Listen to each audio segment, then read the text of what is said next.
So, the next thing that happened on Friday Night SmackDown, we get to the next segment of the night where we see Roman Reigns and Jimmy Uso. So, yeah, Roman Reigns and Jimmy Uso comes out there to the ring, and then Jimmy Uso grabs the mic and he starts telling Roman that, that he made up with Jey Uso this past Monday Night on Raw, and how Roman Reigns should do the same thing to make up with Jey Uso, squash the beef and everything, so they can go on and take care of the bloodline and all that, because they said they need Jey to help him out with the bloodline situation. So yeah, that's what Jimmy was telling Roman, and he says that they should squash the beef. And yeah, that's what he says there. And then Roman grabs the mic and he's about to talk up until Jey Uso comes out there. So yeah, Jey pretty much interrupted Roman. Jey comes out there and he grabs the mic and he says that there's a couple things on his mind. He says that there's two reasons why he's coming out there to help Roman and Jimmy and stuff. And number one, because the bloodline costed him his Intercontinental Championship. And number two, that his family's in trouble. He needs to help them. So yeah, that's what Jey Uso was talking about there.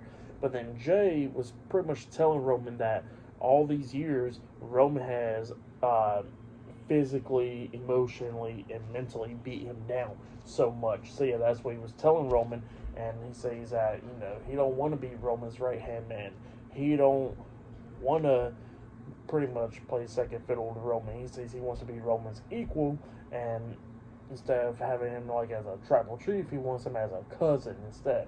So yeah, that's what Jey was saying, and he says if you pretty much consider me as an equal and don't disrespect me at all, then I'll be by your side for crown jewels. So yeah, that's what Jey tells Roman, and then Roman grabs the mic and he says eat. So yeah, Roman and Jey squash the beef finally, and then we see Jimmy go to one side. He throw up his one, and Roman's just looking at him weird, like, what the hell? And then Jey walks over, and then he throws up his one, and then Roman looks at both of them, and then he gets in the middle, and then he throws up his one as well. So yeah, the OG bloodline has reunited almost fully. We're still waiting for Sami Zayn, but we definitely got the OG one for sure with Roman, Jimmy, and Jey. So yeah, that's what happened there. The bloodline reunites tonight on SmackDown. Pretty good segment. But yeah, then after that, we see Byron Saxton going up to interview the new WWE Tag Team Champions, Chris Sabin and Alex Shelley, the Motor City Machine Guns. So yeah, he interviews them, and they was talking about how great it is to be on SmackDown, how great it is to be the new WWE Tag Team Champions and all that. But then they get interrupted by Austin Theory and Grayson Waller, A-Town Down Under. And A-Town Down Under was talking about how pretty much they want them on the Grayson Waller effect next week on SmackDown. They pretty much accepted. So yeah, that's what's going on there. And yeah, up next it'll be a Fatal 4-Way match. It'll be Bianca Belair versus Io Sky versus Piper Niven versus Lash Legend, I think. Up next in the Fatal 4-Way match on SmackDown. So yeah, I'll see you guys later. Till then.